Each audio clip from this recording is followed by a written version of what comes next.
me since you decided to join this webinar.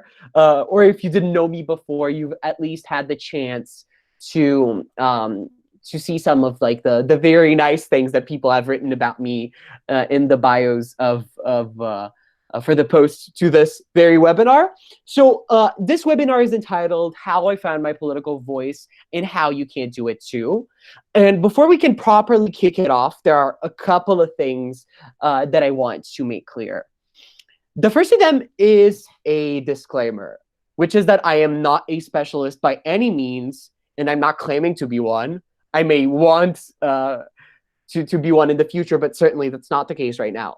But it's also part of the point of this entire webinar in the first place. Because my position here is not to teach you things per se. This is not a lecture in the traditional sense. It's a way in which I want to share with you some of the things that I've learned and some of the things that you may just as well put into practice as part of your daily lives without even having to be that interested in politics itself. So let's talk first about what this webinar is not, just so that all of your expectations can be just adjusted to what's going to happen. So the first thing that this webinar is not is it's not an overview of contemporary political ideologies. I saw that some of you are interested in that. That is something that's very interesting to talk about, but it's not necessarily and not quite the subject of today's webinar to discuss those things. Second thing that this webinar will not be is it's not going to be a comprehensive guide to politics of any kind, Romanian or otherwise. That's just impossible to do in like 45 minutes or however long this might end up being. And third thing it's not going to be, it's not going to be a personal diary entry, in the sense that I will be sharing a lot of insights from my life and my experiences. But the point here and the focus does not fall on me per se. It falls on what general lessons can be learned from the sort of things that I've gone through. And I think that you should keep that in mind. But then let's also talk about what this webinar will be about. So this is generally a guide that I have elaborated based on personal experiences and insights. It's a guide to finding out what your real, authentic, and undistorted political positions and views really are. I know it sounds a bit like esoterical, but I trust me, it does make sense once I get to it. Then the second thing is it's an opportunity to analyze your own political leanings and views. And I want you to take time throughout this entire webinar to just pause and think about whether the things that I'm talking about do apply to you or have applied to you throughout your own experiences in your own life. And the third thing about this webinar is that it does require an open mind. Many of these things, the things that I will be talking about, may sound counterintuitive or perhaps not as convincing or contradicting some of the beliefs that you already hold in the first place. But I'm just asking you to consider the things that I'm talking about and see whether you do agree with them and whether you do actually want to implement some of my insights into your own life. And full transparency here, this entire presentation is or holds and contains the fingerprints of my own biases and my own political and ideological views. So that's full disclosure.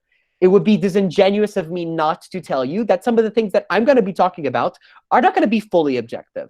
They're going to be very much riddled with some ideological presumptions of mine. And so I should probably talk a bit about what my political views currently are, just so you can know how to take some of the things that I'm talking about with a grain of salt.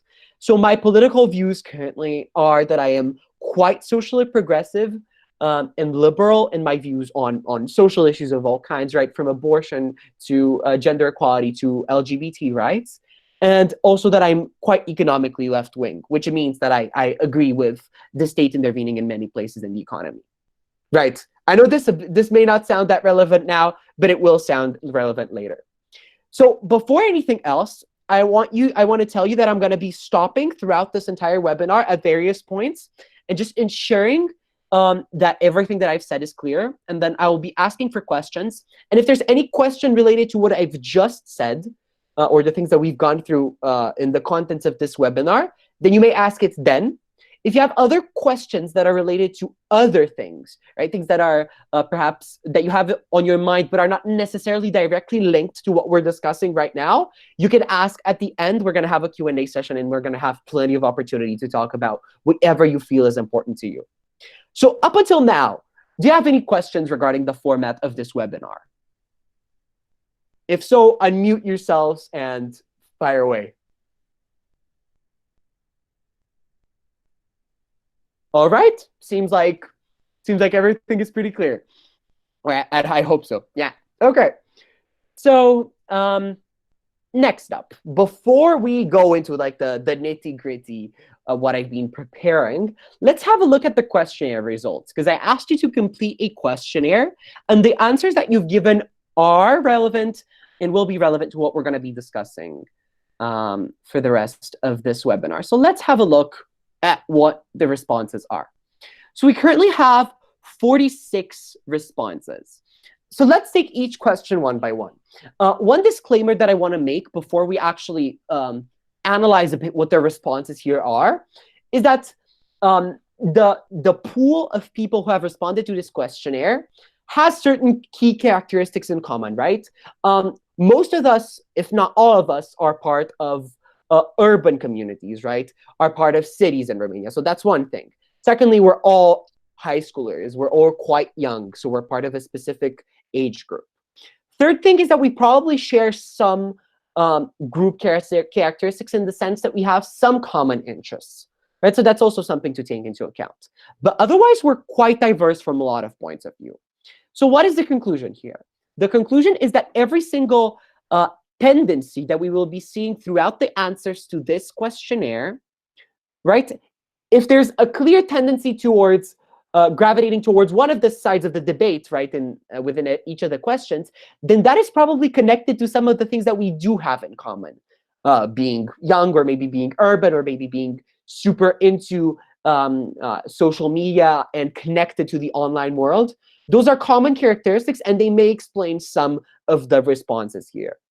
But theoretically, there shouldn't be big tendencies, right? Since we're so diverse, if everyone has a worldview and a political view that is somehow autonomously formulated, then it should be quite equal and balanced. But that's obviously not the case. So let's see the first question. To what extent do you agree with the following statement? Corruption is currently the most pressing issue in Romania. So an overwhelming majority of you answered with agree or strongly agree. So there is almost a general consensus that corruption is currently the most pressing issue in Romania. And try to detach yourselves a bit from what you currently know about Romania, right? Why is it that it's currently the most pressing issue in Romania? Because, of course, there are many issues in Romania, and corruption is definitely amongst them. But what is it that made us all, or most of us, value corruption as being the most pressing issue? Why is it not poverty? Why is it not discrimination? Why is it not intolerance? Right? So that's one thing to bear in mind, and one thing that's interesting to note about the answers to this question. Second question, to what extent do you agree with the following statement? In Romania, there is an issue with too many people choosing to stay on welfare rather than work. Here again, to a lesser extent, but still quite a majority of you thought that this is a true statement, agreed or strongly agreed with it.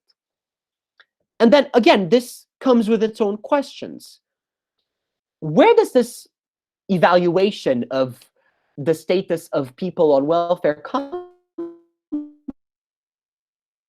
Have we all really checked the official statistics? Have we compared it to other countries? What does it mean to have too many people choosing to stay on welfare? And do a lot of people really choose to stay on welfare when they have the opportunity to work? There are a lot of stories about that on the news, but we can't know for sure that these things are really happening in practice unless we just agree to give in to the narratives that are presented to us through the news, right? So this is also a bit curious and something that should give us pause. Then there's a third question. And look, this is the one where the distribution of responses is the most equitable and the most balanced. The issue is, however, that it's not the same in the case of the other questions, right? Technically, every single question should have such a distribution, but it means that the other questions have something about them that makes us all believe similar things. Then we have this one. To what extent do you agree with the following statement? In Romanian politics, there is no substantial difference between the political left and the political right. There is, however, a substantial difference between the old political class and the new political class. Again, a very big portion of you agreed with this statement. The question is, why? Is there really not a substantial difference between the political left and the political right? Can we really not see substantially different worldviews between the parties who claim to be of the left and who claim to be of the right? And what are the characteristics of the old political class and the new political class? Why can we so easily distinguish between them? There may be a lot of cliches at stake here, a lot of conventional views of how things are, but the question is, do they really reflect reality or always reflect reality? That's also something we're going to be discussing about. Then there's this one with the Romanian media outlet that you have read and watched the most consistently in the last few months. And there we have, there seem to be some sort of common trends. So there is definitely a preference for DigiTV, Digi24, right? So a lot of people subscribe to that news outlet. This is also a common characteristic that we have, right? So we also seem to tend to gravitate towards the same media outlets. There's certainly a correlation between that and the responses to the other questions. The question we'll be exploring, one of the questions we'll be exploring, is whether it's also a causation between this and the other things. And then name one Romanian politician you trust more than others. Here the responses are various, but it does seem to me like most people generally tend to trust politicians that are self-described right-wingers or people of the center right. And this is also something that is worth taking into account. Is it really that we have this preference for right-wing politics, or is there something else at stake here? I know many of you have your own answers already in mind, but let's see. Let's discuss them a bit more later. Okay. So we're gonna start with the three. I've identified three main obstacles to people finding their own political voice, right? And so the first obstacle amongst them is apathy, which means that in order for you to be able to find your own political voice, it is necessary that you first convince yourself and persuade yourself that it is important that you do it. Because you have no reason to form your own political voice if you're not fully convinced that you indeed, it indeed matters, that politics indeed do matter. So let's have a look at what we can do to cure this problem of apathy. The first lesson that I've learned when it comes to countering political apathy is that everything in life is political, whether we like it or not, whether it's a fortunate or an unfortunate realization. What happens within the political scene affects all of us to a certain extent. And of course, you've heard this before, right? A lot of times. There are like common human interests that are politically determined, right? To what extent you can safely walk down the street. To what extent you can find all the things that you need in the store, and to what extent you have enough money to pay for all of those things, right? Having good standards of healthcare, of education, all of those things are politically determined.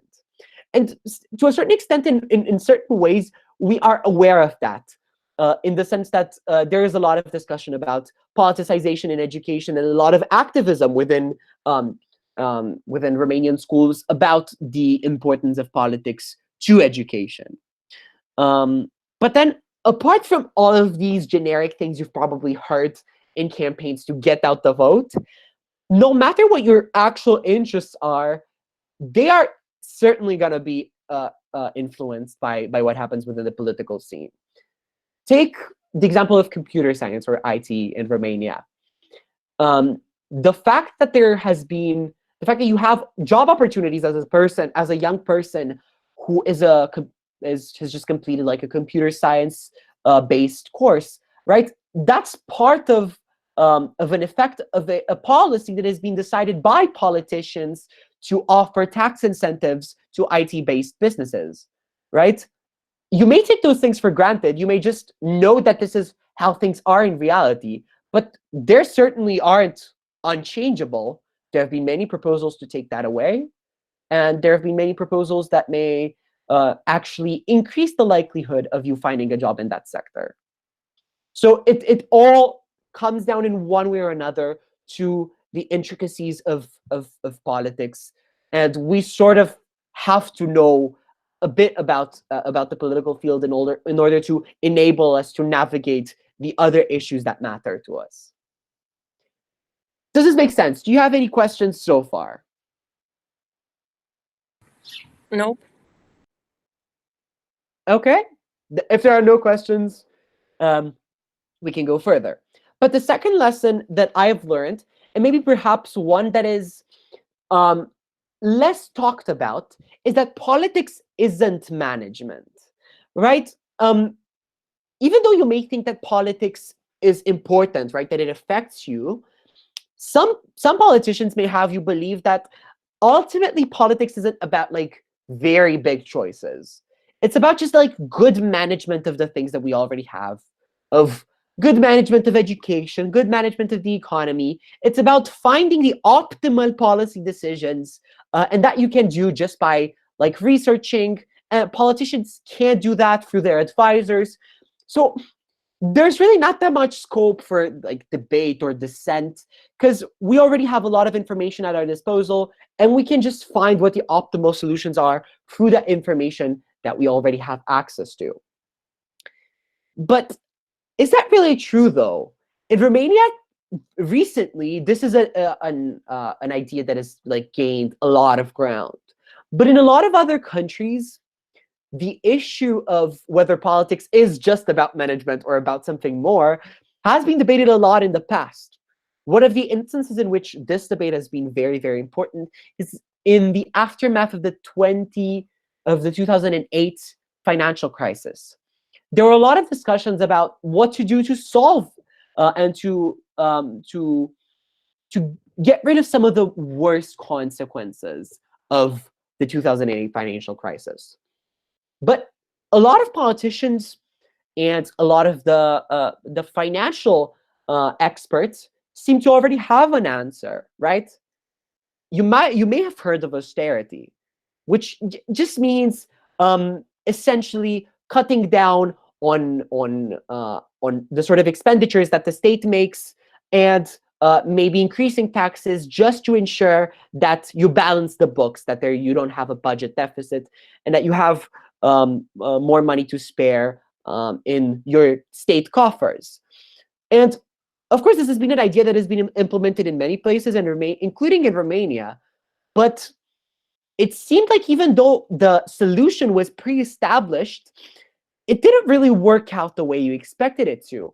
The fact that a lot of public services had to be cut in places like the United Kingdom, in places like Romania, but in places all around the European Union, meant that a lot of people who depended on many public services ended up either becoming homeless because there was no state housing for them, not having enough money to feed their children because they depended on some form of state allowance. The standards of healthcare in many of the countries that issued these expenditure cuts. And then there were other countries who decided not to issue these spending cuts, like in the United States, where they instead decided to just invest more to ensure that a lot more people had jobs, that a lot more people, that the people who had lost jobs could rely on state programs that were pumped up, that were beefed up in order to provide in these times of crisis. And they seem to be getting over that situation a lot better than many European countries who just resorted to the solution that was provided to them by the experts, the austerity solution. So what does this mean? This essentially means that most of the time when a politician is telling you that politics is just about finding the optimal solution and finding striking the right balance between different things, or some sort of managerial tweaks, it's often just an attempt of certain classes of politicians that have specific ideological inclinations to shut down debate on important political issues. To just tell you that, look, we already know what should be done. There's no scope for dissent, really. If you are dissenting, you're not sticking to what the experts deem to be right. Because oftentimes, there isn't even a consensus amongst the experts as to what's right to do. So this is important. This means that a lot of the big debates within politics remain open-ended. We still don't know what the optimal solution is for many of these issues. So it's very much up to discussion what should be done in all areas of policy, whether it's education, the economy, healthcare, or anything. So this has been the first obstacle, right? Dealing with the first obstacle of apathy. So you do that by realizing that everything is political fundamentally, and also by realizing that politics is a lot about dissent, about discussion, about debate, and just differing ideas that you can accept or reject. Before I go on to the next obstacle, does this make sense to everyone? Are there any questions, something that's maybe unclear so far? No. Okay, since I haven't heard anyone voicing any questions, I'll just assume that there are no questions right now. Okay. So going on to the second obstacle, which is that of preconceptions. So in order to create a political voice that is authentically yours, right? That is not just like a reproduction of beliefs that other people have promoted to you and that you've just accepted without any real input. In order to do that, you have to get rid of the biases, preconceptions, and the things that you think that you don't really think about, but you actually agree with or reject just rather instinctually, rather than thinking them through properly and actually owning up to the views that you ultimately do have. Right? I know this may sound a bit conspirational, but let me break this down. So the most important prerequisite to dealing with the preconceptions that you have is acknowledging that you have them. And you do, and we all do, inevitably.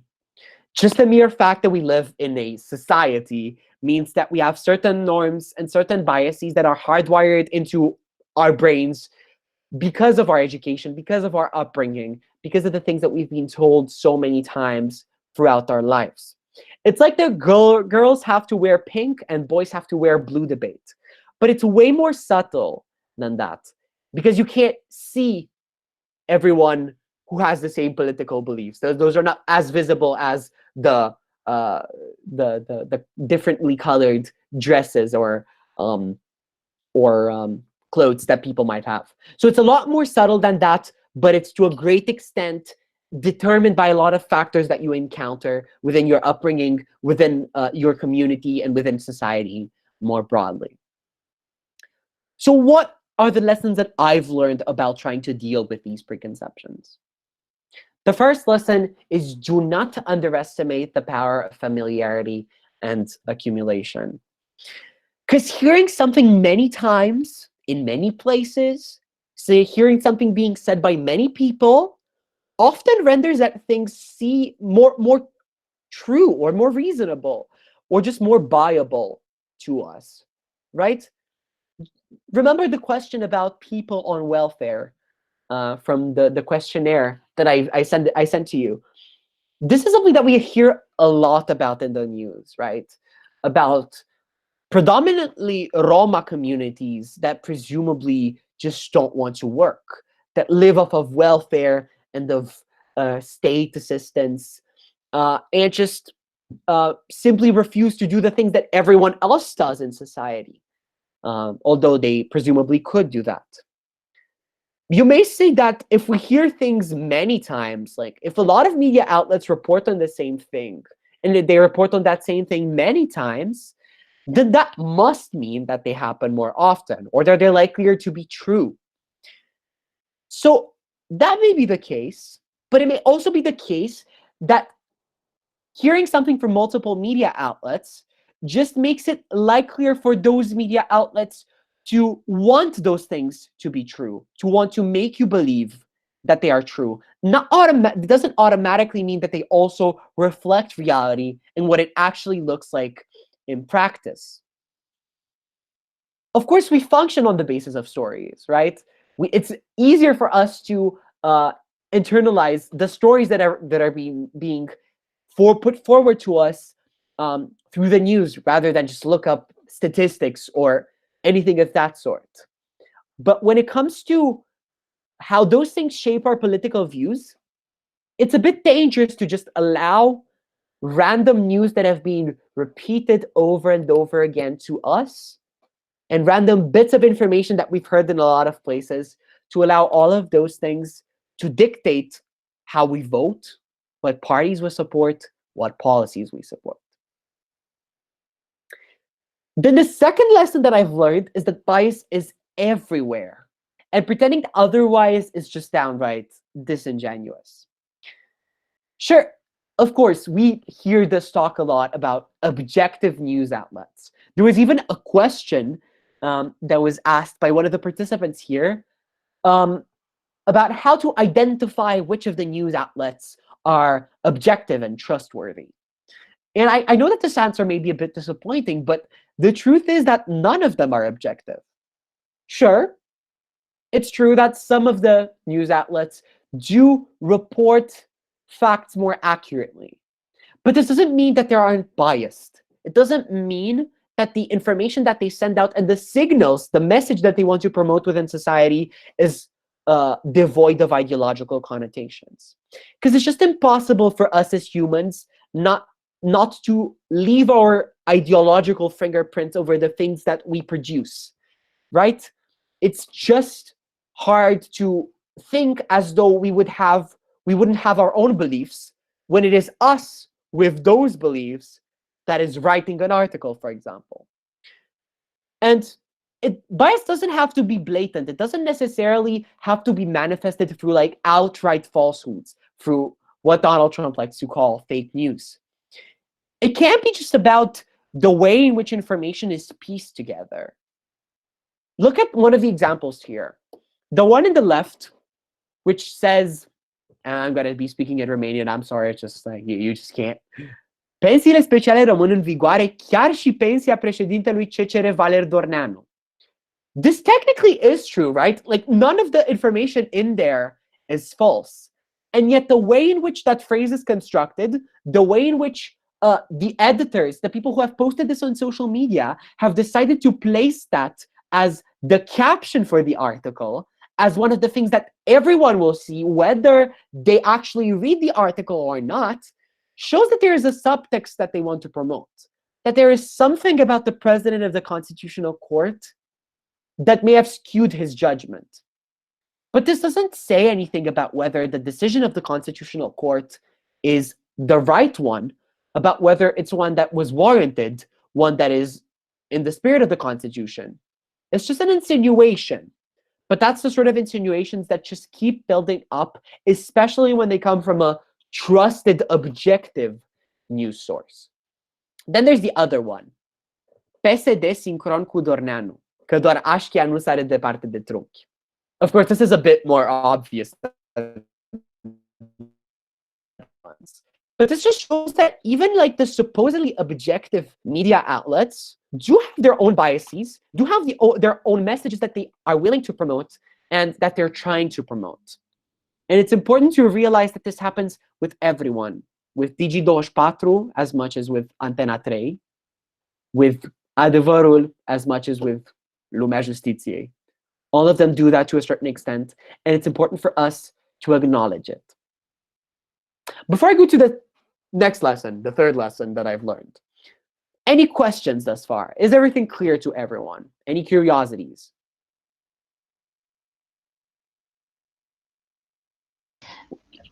Yeah. Yeah.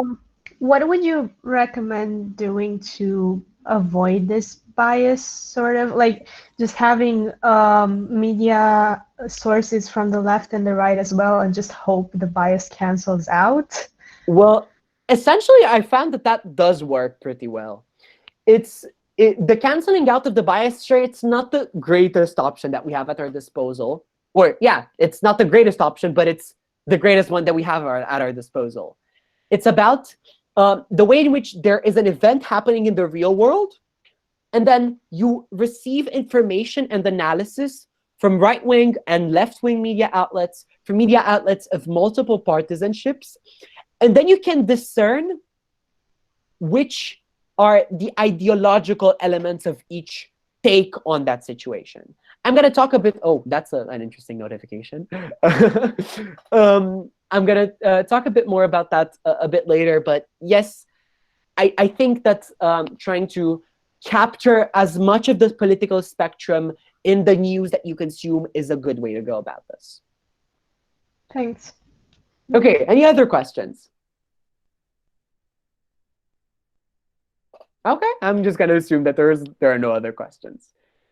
So the third lesson is that trust in political figures is not a good way to make personal political judgment calls. I'm sure most of you are thinking, I don't trust politicians either way. They're corrupt, they're dirty. I just don't trust them, and that's it. But it's not about trusting them in the absolute. It's not about thinking that whatever a political figure does is always good. It's about trusting them in the relative sense. That is, trusting that whenever two political figures disagree, there is one of them that surely must be right, that surely has the good, the better opinion. This is a very telling example. I know that these two people probably elicit a lot of feelings in many of you, but it might be unpleasant to say it, but in an ideological dispute between these two, I have no guarantee that the one on the left is right. The one on the left, as in President Johannes. I have no guarantee that just because an opinion comes out of his mouth, rather than the mouth of a person whom we've already labeled as corrupt and untrustworthy, at least in our circles, right? There's no guarantee that it's in the disputes on ideology, on matters of principle, the person that we presumably trust more, that we deem to be cleaner as a politician, that they're right. No political argument derives its value from the person forwarding it. And that's an important lesson to learn, because a lot of political beliefs are founded upon, I know that this one politician is less corrupt than the other one. The other one just has their own interests. The other one just looks out for themselves. So they surely must be wrong. Of course, we don't say that explicitly to ourselves, but it's what we implicitly think about. And that's kind of an issue, because we're not debating on which ideas are better, but just which people do we trust less, because we don't really trust anyone in the absolutes. Then the fourth lesson that I've learned is that group loyalty is the driving force behind most of contemporary politics. And you are not exempt from it, just as I'm not exempt from it, right? Oftentimes, parties seem to target certain specific audience and demographics that they want to get on their side, right? Just as the Social Democratic Party in Romania, PSD, targets elderly people or people in rural constituencies, parties like USR target the urban and the younger electorate. But this is tricky, because just as the Social Democratic Party's targeting of elderly people doesn't automatically imply that they really represent seniors' interests, USR's targeting of youngsters is the same. Just because they claim to represent those interests, that they cater their message in a way in which certain demographics like it more, that doesn't mean that they're actually doing the best job at pushing forward for the interests of those specific demographics. This is just one of the countless memes that you can find online from Museret Tineret. And I admit it's super catchy. It is. But that's the issue. It's a bit too catchy, and it's not based on substance. It's just based on offering some forms of communication, some forms of promoting their message that resonate with certain constituencies at an emotional level. And it's not a debate about whether Usere really represents us. It's about a debate whether Usere seems like they represent us most. Whether Usere seems to be the one party that cares most about youngsters. And sure, messaging is also important, right? I'm not saying that it doesn't matter, but it's important for us to look beyond it. Okay, it's great that there's a party in Romania that specifically caters to my demographic. But does it do that just at the level of messaging, just by posting memes on their Facebook page? Or are they substantively representing me through the policies that they're promoting? Okay, so this was the second obstacle, right? The obstacle of preconceptions. And I've talked about how first, there's an increasingly important power in familiarity and just hearing the same things over and over again. And we shouldn't disregard it. About how bias is everywhere, even in the places that market themselves as being unbiased or objective. That trusting a political figure more does not necessarily tell you that that political figure promotes the policies that are best for you. And fourthly, that however unpleasant it may be to acknowledge, group loyalty is a driving force of politics, and we need to be aware of it in order to help counter its effect. Are there any questions regarding this? Anything unclear or something that you're curious about? I have a question. Yeah. Don't you think that it would actually be quite dangerous for people to be totally objective when taking this information into consideration? I mean, don't you think it would actually be dangerous for people not to be biased and have their own preferences from the start? Well, so thank you for the question. In reality, I think that you can't be objective in the sense in which objective is generally used no matter what, right? You're always going to have some biases. The question here is whether those biases are those ones that you've established yourself, right? You've decided that you believe this, that you tend to be more left-wing, and you're gonna believe the people on the left wing more because they have values that align with yours. That's one thing. But it's totally another thing to have some biases, to believe some narratives that are pushed onto you without you realizing it, believing that people are, people that work within state institutions are inherently lazy, or they're not doing productive work as the people in the private sector. If that's something that you've just, something that you've gathered from different places, an information that's formed in your head without you actively taking part in the processing of those informations, without you actively taking part in that opinion forming itself, that I think is dangerous. Does that answer your question?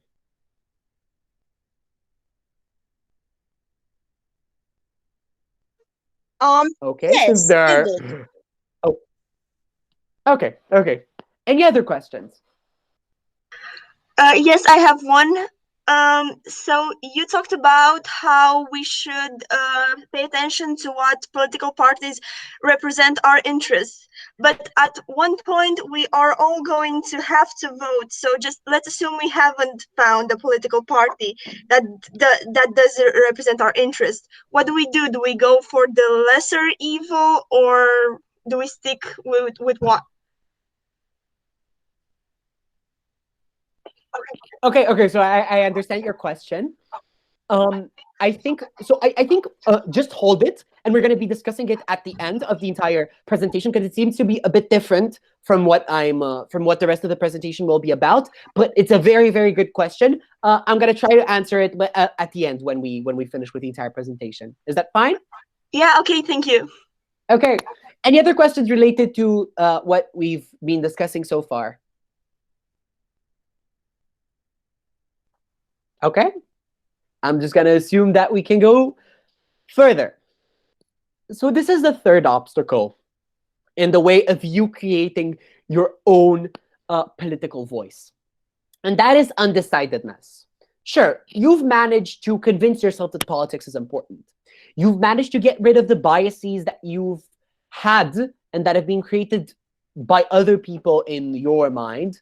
But then how do you choose what to believe? How do you create a system of beliefs that is coherent and that makes sense? So let's look at what I think could be some useful ways to do that. The first one is to understand that it all boils down to values. Politics is fundamentally about the sort of values that you want to promote and that you believe are important. So I guess in this sense, there are two ways that two things that everyone should be doing when it comes to sort of sorting out their own values. The first one is deciding what their core values are, what the things that they care most about really are. Is it freedom? Is it equality? Is it meritocracy? Is it human dignity? What is it that you believe, that you think is the most important out of all of the values? And when you've established which values are the most important, what is your hierarchy? Does freedom matter more than security? Does equality matter more than freedom? Does human dignity matter more than freedom? All of these may sound abstract, but all of them can be translated into proper real life questions, right? For example, a trade-off between freedom and security. If government intrusion into your own personal data can help prevent terrorist attacks and promote general security, would you be fine with allowing the government to do that? If, for example, a policy of allowing people to sell their organs, it may not promote human dignity, right? It may not be dignified for you to have to sell your organs. But should you be free to make that decision? Is that the kind of freedom that you want people to have in an ideal society? These are very hard questions. And these are the points in which you don't really have a unique answer. This is the point when you can really allow your own individuality to shine. When you can just decide what matters more to you and not feel guilty about it. And then there's the second part of sort of sorting out this value belief system thing. You should be able, after you've had that hierarchy of values, you should be able to then adjudicate on more complex statements of value. Things like saying, all people deserve housing. This is obviously a value statement, right? It's not about facts. It doesn't tie into anything that can be proved scientifically. It's just about whether you value people having access to housing more than you value some form of desert, of being deserving in whatever way you want to measure that. Gay people should be allowed to marry one another. That's also a statement of value.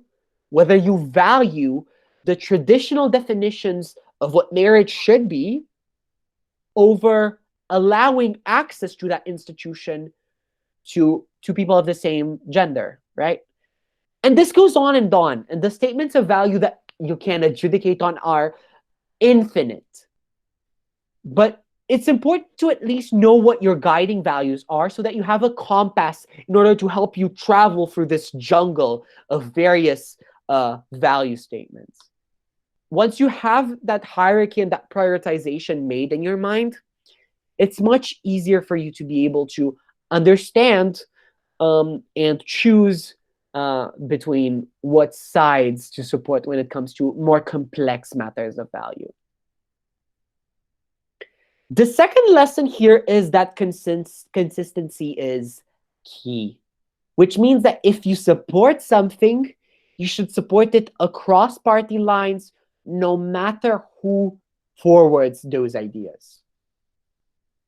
If someone proposes a minimum wage hike and you agree with minimum wage hikes, you should agree and support that policy proposition, whether it comes from Bernie Sanders or Marcel Ciolacu. Those two people, there's no way to adjudicate that one of those people is more morally deserving of your support. It's about the policies, not about the people who propose them. And it's important to recognize the merits of policies no matter where they come from. And I guess this is where one of my personal examples comes from. It's about something that is called recursul compensatoriu, which many of you may have heard about. In a nutshell, it's about the European Court of Human Rights telling Romania that it should compensate its prisoners in a way because they have been held in undignifying and unsafe conditions in the Romanian prison system.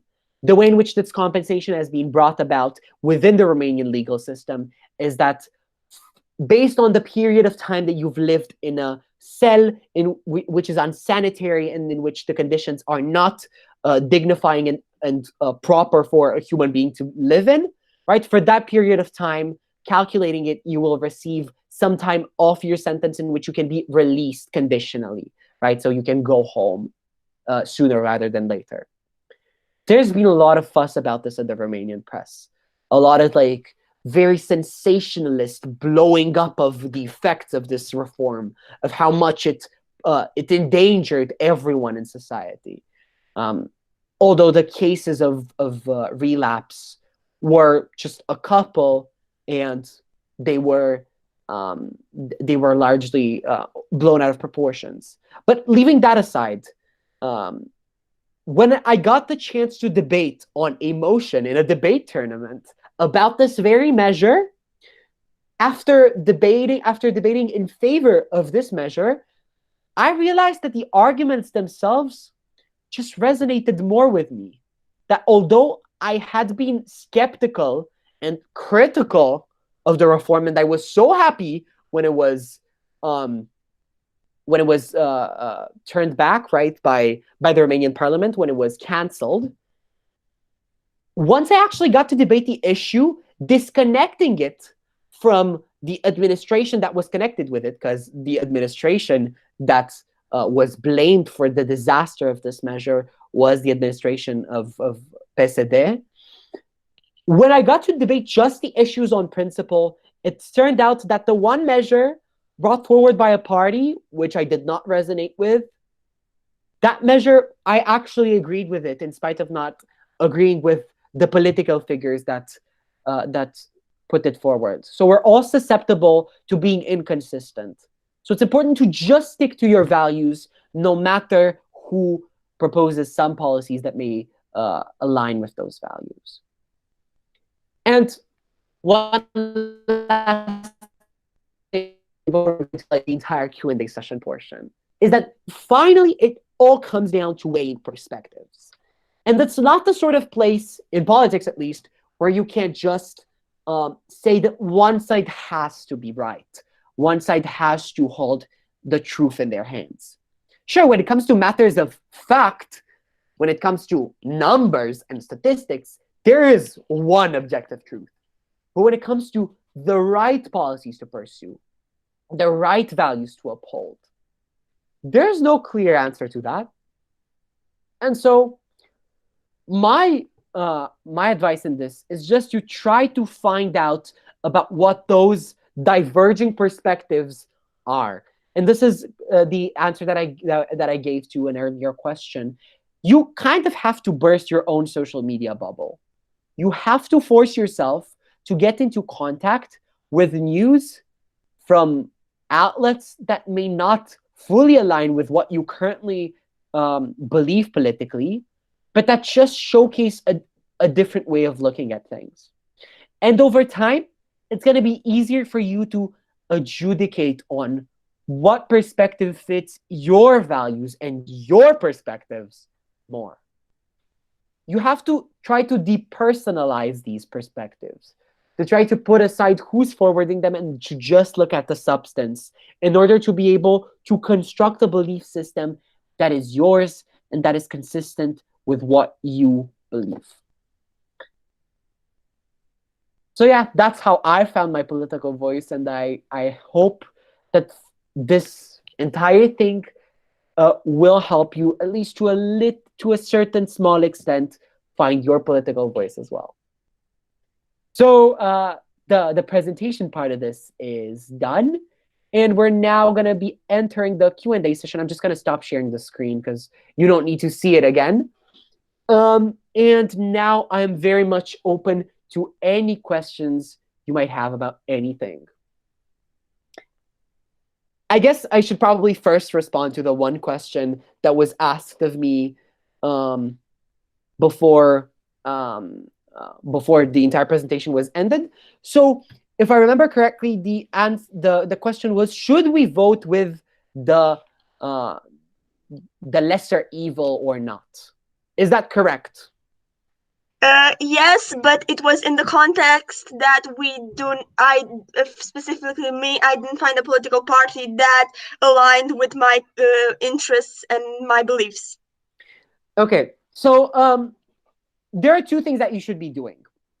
So the first thing that you should be doing is trying to sort of see how far or how near some parties are positioned compared to your own views.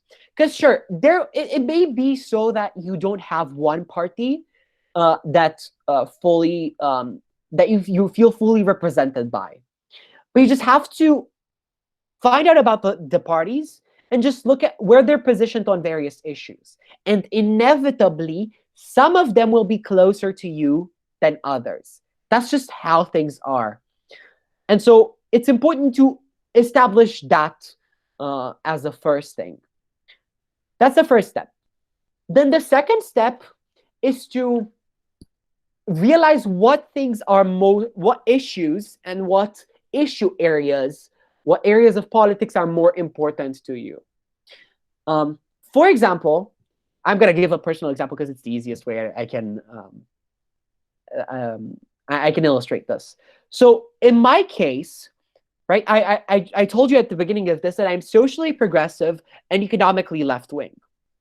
And so analyzing the policies of various parties, I have come to the conclusion that the party that is closest to me when it comes to social issues is USR, right? They support civil partnerships for LGBT people. They are anti-racist. They've not used nationalist discourse. All things that I agree with and that I resonate with at a personal level. But when it comes to economic issues, their economic policies don't really align with what I think is adequate and appropriate for Romania or for any country, right?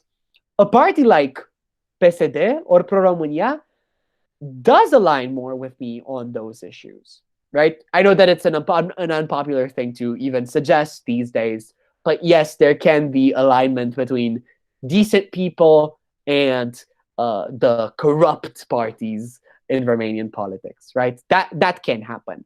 And so there is a question here of, what do I prioritize?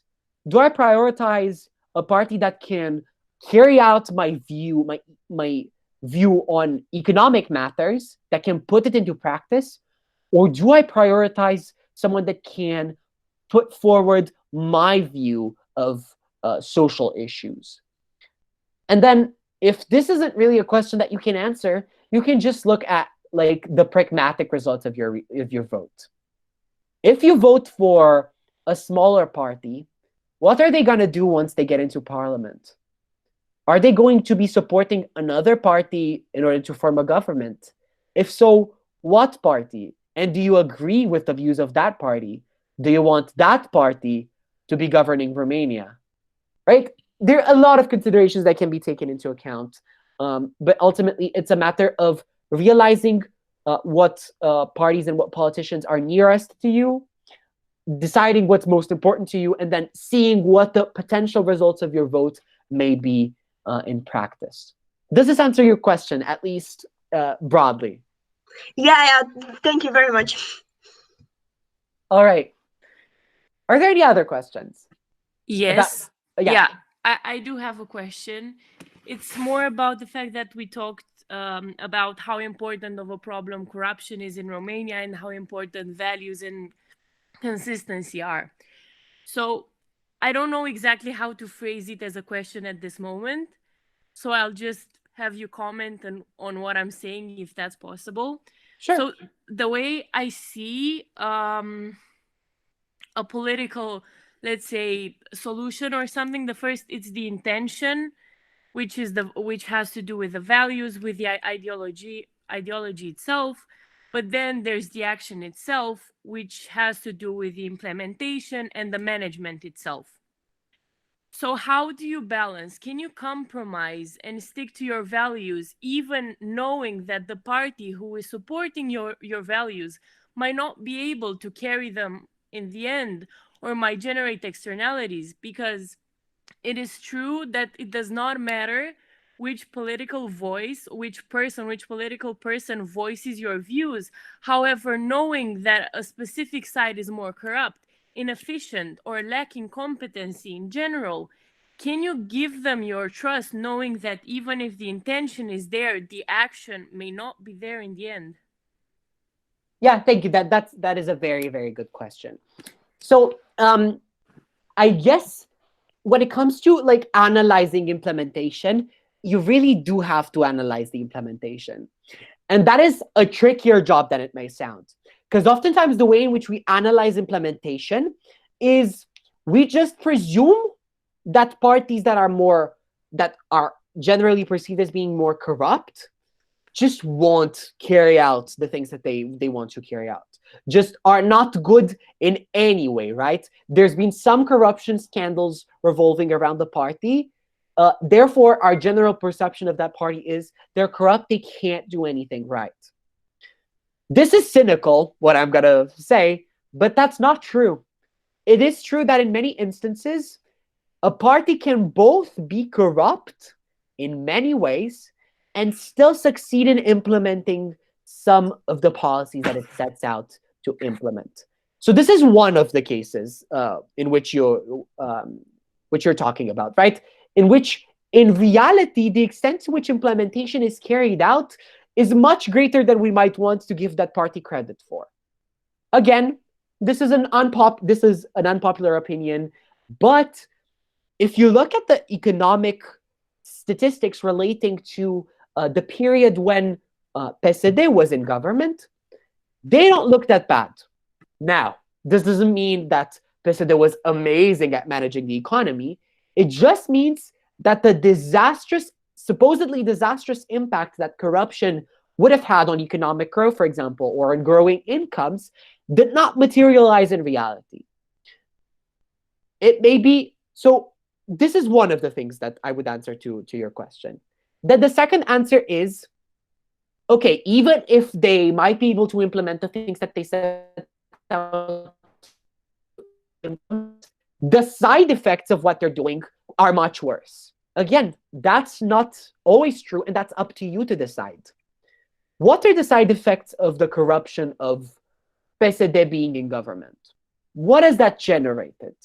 And do you value that more than the things that they have been able to implement and to carry out into practice?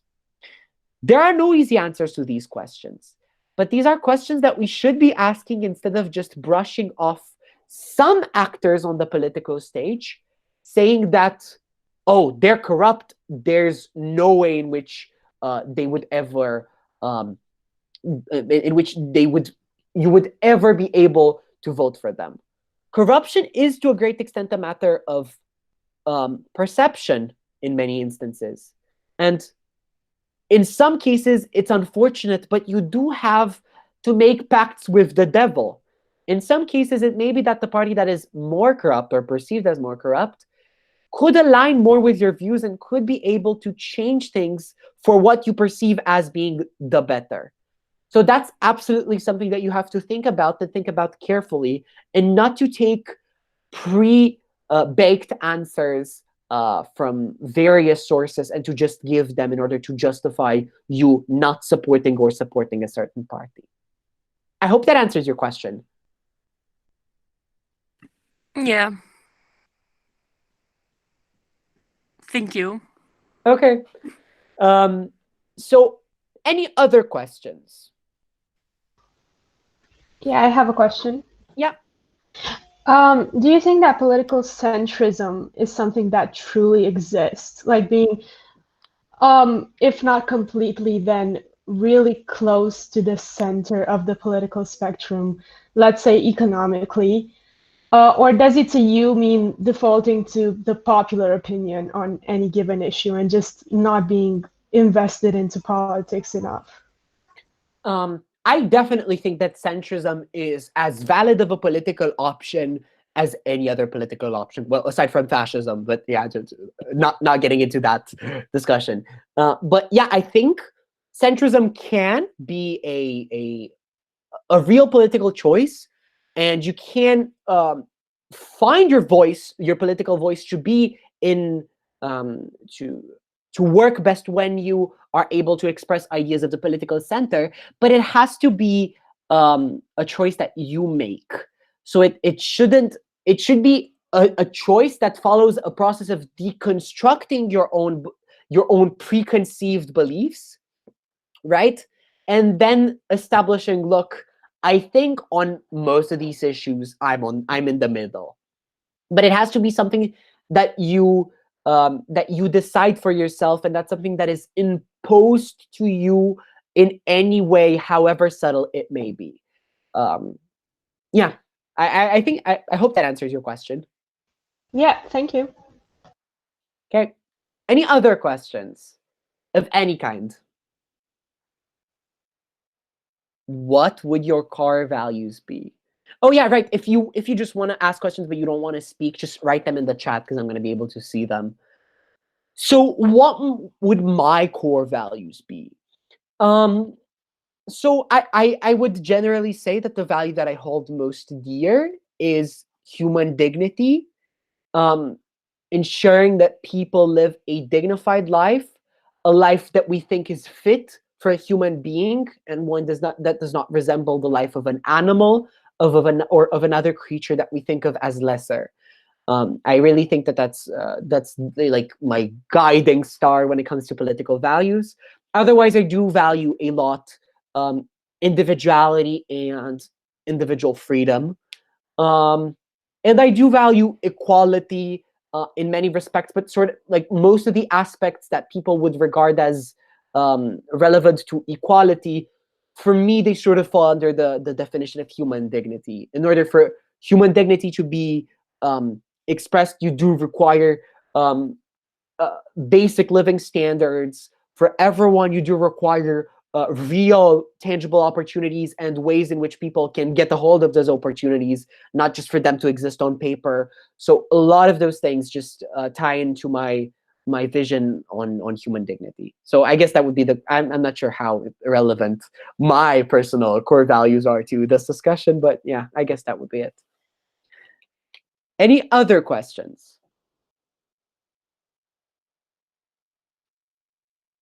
I have a question. Yeah, go ahead.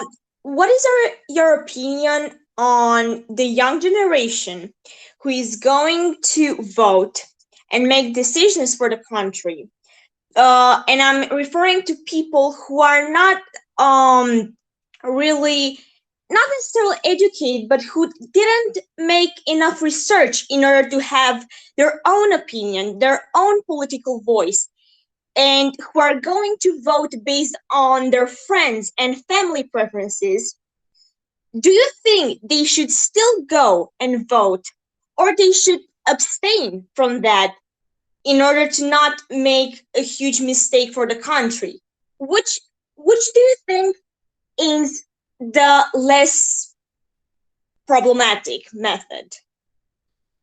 Yeah, thank you for the question. So that is a very good question. So of course, what I'm going to say is that I would very much prefer, and that is prefer for all of those people to make political choices that are truly theirs, and that they decide upon of their own accord. And it is regrettable that that's not the case. But I still think everyone who feels like voting should just go and vote. It's because exercising your right to vote is not. I don't think it matters as so. It does have a function of translating some values into practice, and that's what it should ideally do. But I think the principled basis of voting is just you having the opportunity to just own the way, or to make calls about the way in which the direction in which the country goes. It's about your agency to influence the sort of laws that you are going to have to respect. So, of course, I believe that the better choices are the ones that you decide to that you decide upon on your own and of your own accord. But ultimately, if that's not the case, I still think that you have the right to exert ownership over the decisions that the state and state institutions make on your behalf, and you should go and vote no matter no matter where your vote goes. So that would be my general view. Does that answer your question? Yeah, it's okay. Okay. I see some more questions in the chat. So, do you believe being part of one or many minorities affects your priorities? I think it most definitely does. I think that everyone's life experiences shape the way in which they manifest themselves politically and shape the issues that are of interest for every single one of us. So, it is, of course, true that being a minority or being part of a minority affects the way in which you perceive certain issues. It makes the importance of social progressivism seem much bigger because it's directly tied to your welfare, and it is perfectly understandable that it is that way. And I totally support you using your own life experiences in order to make calls about whom to vote for. So I definitely think that it does play a role, and it is a role that I acknowledge to be important. Does that answer your question? You can write it in the chat. You can write yes in the chat if okay, cool. So the next question is, do you believe the current ballot system in Romania is a generally healthy and good system? Or do you believe another system would benefit the voting process, perhaps so as to avoid tactical voting? So I think that when it comes to the voting process for parliament, right? So for those who may be unaccustomed to it, the way in which voting works in Romania is there are party lists that you choose from, and essentially the system is set up in such a way as to provide generally proportional representation to parliament. So generally the percentage of votes that you got from the total is going to be translated into the percentage of seats that you get in parliament. So I think that in that way, it is a good voting system. And I think it is a healthy way in which to ensure that everyone that the views of the electorate are accurately represented in the legislature. I think a problem ensues when it comes to voting for local councils and voting for mayors, especially because the votes for mayors, the way in which it works is just you have a number of names and you pick a name, and the person who gets the most votes automatically becomes mayor, automatically wins the race, even if they don't have a majority, right? So you have 3 candidates. There is one candidate that has 35% of the votes. The other 2 candidates have less than that, but that candidate will still win the office of mayor because they had a bit more votes than the other people. So in that way, I think it is an unrepresentative system, and I think a system of having perhaps or having ranked choice. So you rank the candidates for mayor, or having at least 2 votes. So having the first 2 people who got the most votes going to a second round of voting and voting upon one of them is a more representative way to go. And I think it is one that should be implemented. So does that answer your question, Stefan? You can write it in the chat. Okay, cool. The next question is, let's say you are a farmer and you have to vote with either party A or party B. Party A promotes subsidies for farmers, which is very good for you, but party B promotes something that benefits everyone, including you, but to a less extent. Where would your vote go?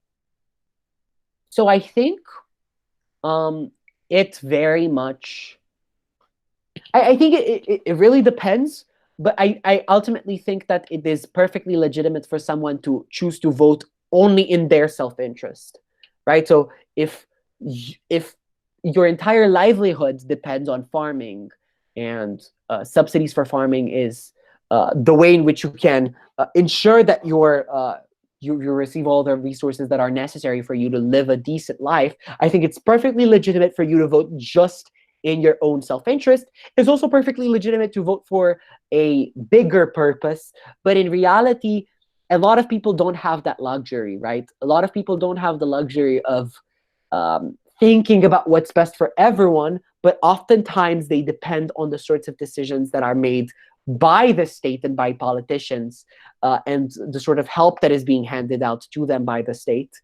And so they can't, it's not a real choice for them. Their life depends on voting with the party that caters to their interests. So does that answer your question, Rene? That is a yes. Okay. I see that a lot of people are writing down questions in the chat.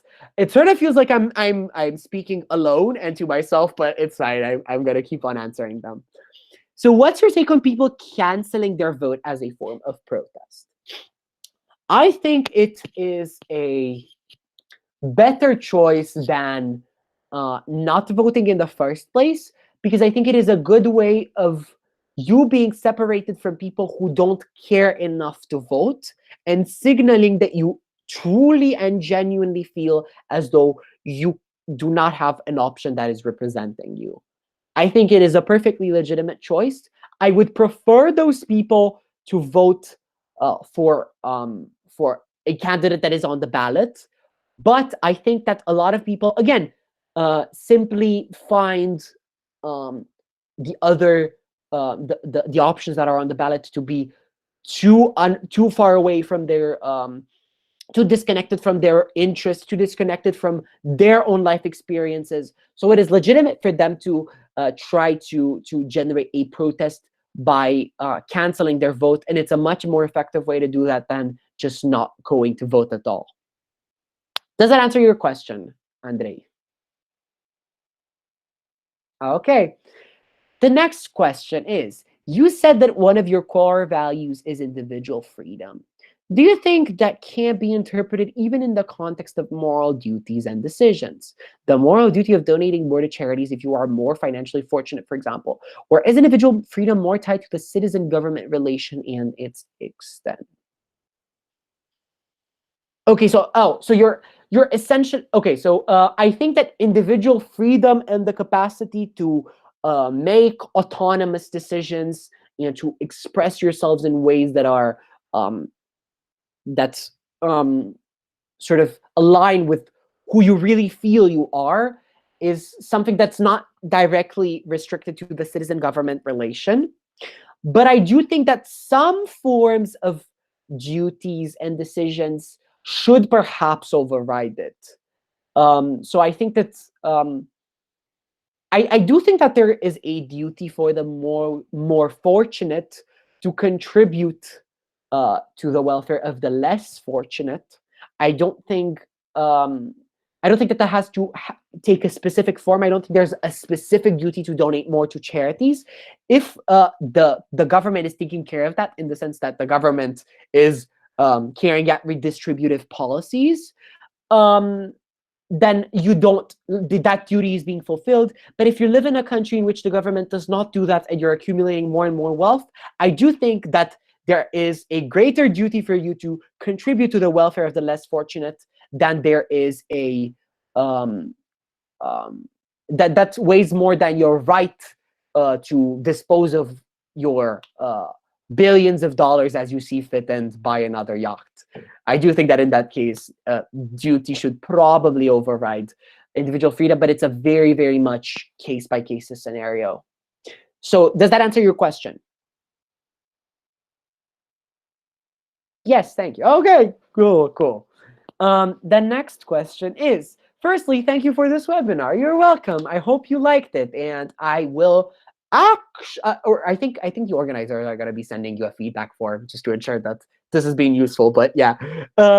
Secondly, how could I expose myself to more political info or news in order to become wiser about different political views of policies? So the way in which you do that is essentially just, again, bursting your social media bubble is the best way to do it. I started liking pages that are rather Romanian pages that are rather left-leaning. I started following the pages and the social media activity of PSD politicians in order to ensure that I would not have a blind bias against everything that PSD does. So I guess that way of going about things is very, very good. This also applies to any country, really. So subscribing to very Republican, conservative, right-wing media outlets from the United States was also a decision that I do not regret at all, because it offered me a great deal of perspective into their thinking and sort of helped moderate and make some of my beliefs more complex. So that is the best piece of advice that I could give to you. And does it answer your question? Very much so, thank you. Oh, you're welcome. Do you think that transitioning to a more democratic socialist society is a real possibility for Romania in the next 10 years? Or do you think that trust in the economic left and government in general has been, in general has been eroded too much for that? I do not, so it's not very clear to me what you mean by a more democratic socialist society, because these terms are very much thrown around. But I do think that there is a general tendency of Romanian politics to swing rightwards, which I am sad about. And I don't think that bolstering or increasing the sorts of things that are provided by the welfare state, or offering a greater role for the state in the economy, is a real tangible possibility for the near future in Romania, at least. Does that answer your question? Okay. Would you agree to political education in schools in order to prevent corruption? Would it help people to spot manipulation in the political speeches or the media? Would it be an efficient way to open people's eyes?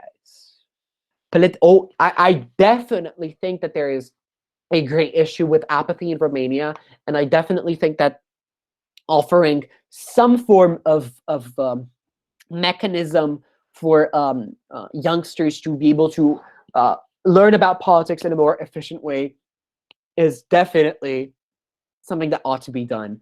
And yeah, I definitely think that implementing civics or government classes in some way would be very, very beneficial course, I do think that there are many dysfunctionalities in the Romanian educational system, and I think that they would maybe not be implemented properly, but I think that largely it would be a good development. Does that answer your question? Okay. What political views groups do you think are most unrepresented on the ballot? So I would say that in Romania specifically, the one or the one political leaning or orientation that is most underrepresented is the one that I belong to. I know this sounds like I'm just whining, but it is an issue that I find to be important. I don't think that there is any strong, progressive, socially progressive, and economically left-wing party in Romania. It's not that I don't think that it exists. There isn't any party that is currently on the ballot or important and relevant in the political conversation. And I think it's sad. There are some elements in some people in some parties that tend to have these orientations and views, or some very small parties that try to make a breakout into the political scene. But I think that it is an issue of underrepresentation of that specific group on the ballot. Does that answer your question, Stefan?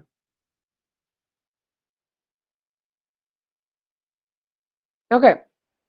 What is your opinion on perhaps more extreme political ideologies and systems, for instance, anarcho-communism? Okay, so I think one thing that is very important to note, and that it ties into what we've been discussing throughout the webinar, is that extremism is not in and of itself bad, right?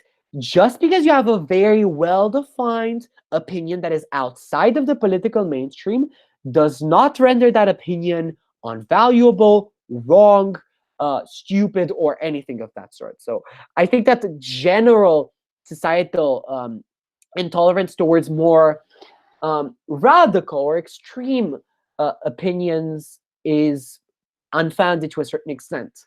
What I do think is unacceptable is political ideology that directly targets and victimizes certain groups of people. I think someone has unmuted their microphone. I'm going to mute them back. Sorry for that. That was not nice of me, but it had to be done. So I think political ideologies that directly and outright target minorities, like different brands of fascism, are absolutely unacceptable. And I think the fact that there are bans on those sorts of parties is welcome and required.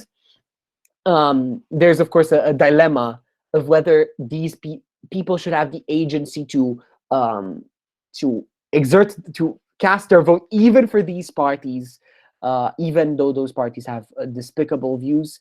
My view is that if a certain political party aims to take away the agency and to strip some groups of people of their dignity, then it is not a legitimate political option. But I think other more extreme political ideologies, such as anarcho-communism, again, I don't think personally that anarcho-communism is an ideology that can be, whose ideas can properly be put into practice. But I do not think that people who are anarcho-communists in and of themselves are bad people. I think those are ideas worth exploring, even if you end up disliking them, or rejecting them, and getting back to more mainstream political views. I think it is worth considering them. And I definitely think that not all brands of communism equal like the USSR. Just from a scholarly point of view, that is not true. So yeah, I think taking into account those things is worthy of a conversation. I'm not a fan of that particularly, though. As you talked, does that answer your question? I forgot to ask. Could you confirm? Okay, cool. As you talked, I'm sorry if I'm boring you. It's very weird for me to just like talk to myself and hear nothing from you. I hope you're enjoying this still. If you feel like it, you can just leave. But I do think that there are still some some questions that deserve to be answered to. And if you have any other questions, please write them down on the chat, or you can just voice them directly to me once we finish the ones on the chat. As you talked earlier about voting procedures, another subject popped into my mind. What is your opinion on how the Iowa caucuses work? So are you referring specifically on the caucuses, the caucus system of Iowa? If you are referring to it, I am not aware of the specific, like, practical nitty-gritty of the voting system of caucuses. Or are you referring to, more widely speaking, the primary system in the United States? Well, I was referring specifically to Iowa because there is a special system in there, which Yeah, I know. find very interesting. Yeah, I know. It's. I am not aware of the specific details, but I do know it's different. So I cannot give an informed opinion on that, sadly. Okay, thank you. What would you advise other young people to consider when they have to decide whether to stay or leave in Romania? I just advise them to take their own happiness and fulfillment into account. I don't think so, unless there's someone depending on them in Romania. I think that they don't have a duty to their country just because of the mere fact they were born in it. I think it is a perfectly respectable decision for them to just leave Romania if they feel as though that is the good choice for them and the one that would maximize their happiness. So, yeah, does that answer your question, Raisa? Okay. So, are there any other questions that you might want to voice, that you might want to voice instead of write?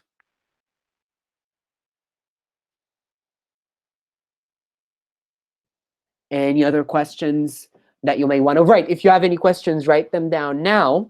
But seeing as there aren't other questions, I think we're probably done for now. Am I wrong? Does anyone have another question? Oh. Okay. Any other questions? Okay. So it seems as though we're pretty much done for tonight. Thank you so much for joining me tonight. I hope that this was useful. I tried to sort of offer some of my insights into things that I believe to be important when it comes to this like realm of the political. If you have any other questions at any point, you can always contact me on Facebook, Teodor Grama, on Instagram, Rodoeti, wherever you want. And please complete the feedback form that will be handed out to you. There seems to be another question. Okay, but yeah, that still holds. Please complete the feedback form. After this is done, I would be very interested to hear what your feedback is and whether you found this useful or not. In Romania specifically, how much do you believe urbanism relates to economic growth? Should urbanization be encouraged or enforced? I'm not entirely sure what the enforcement of urbanization would entail. I definitely don't think people should be forcibly moved to cities from the countryside.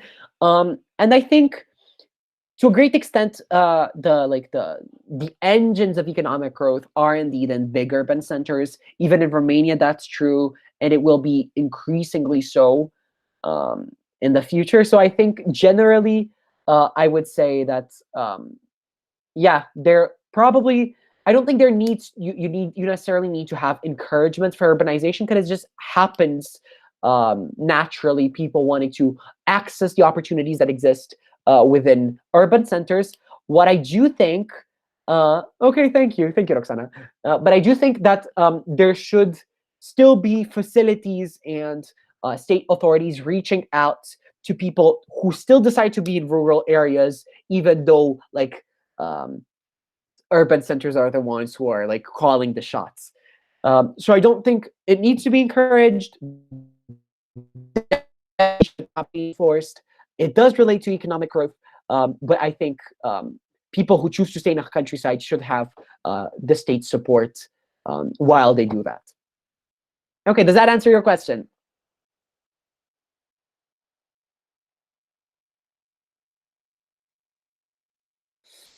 All right. Any other questions that you may want to voice or write? All right. So it seems like we really are done. Thank you so much for joining me tonight. I'm Teodor Grama. Please complete the feedback forms and reach out to me whenever you have any sort of questions about anything. I'm more than happy to respond. Have a nice evening, everyone.